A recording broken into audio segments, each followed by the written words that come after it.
చేపలు తినాలనిపిస్తుంది నాన్న అని అడిగాను. అంతే, ఇంకెందుకు బండి ఎక్కే అని అన్నారు. అదేంటబ్బా, ఈరోజు సండే కూడా కాదు, అది కూడా నైట్ టైము, చేపలు ఎక్కడ దొరుకుతాయా అని ఆలోచిస్తూ ఉన్నాను నేను.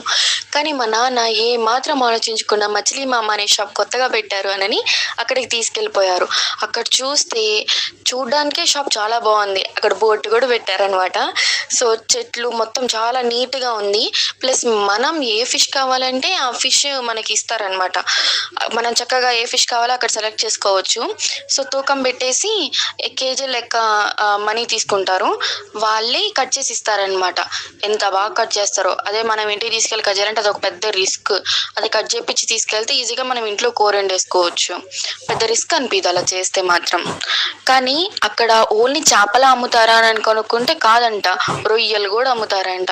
అంతెందుకు, ఆదివారం పూట అయితే పీతలు కూడా అమ్ముతారంట. అవి కూడా నాటు పీతలు. అయినా ఈ ఎండాకాలం చికెన్ కంటే చేపలే బెటర్ అబ్బా.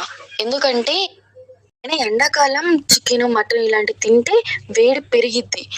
సో మనకి చేపే మంచిది ఎండాకాలం మాత్రం. ఇలా అయితే ఎక్కడ చేపలు ఉంటాయో అక్కడ కన్ఫామ్గా వాసన అనేది వస్తుంది. కానీ ఈ షాప్లో మాత్రం వాసన ఏం లేదు, చాలా నీట్గా క్లీన్గా ఉందన్నమాట. ప్లస్ ఏ వారమైనా ఉంటుంది.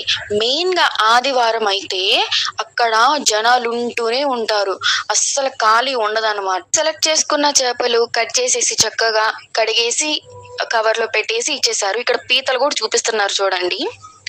అండ్ ఫైనల్గా ఇంటికి తీసుకొచ్చేసి కూర వండేసుకుని వేడి వేడి అన్నంలో వేడి వేడి చేపల కూర వేసుకున్నాం. అయిన చేపల కూర ఒక రోజు దాటితే, అంటే ఈ రోజు వండుకుంటే రేపటికి ఇంకా బాగుంటుంది. ఈసారి ట్రై చేయండి. Thank you for watching. Please do subscribe my YouTube channel.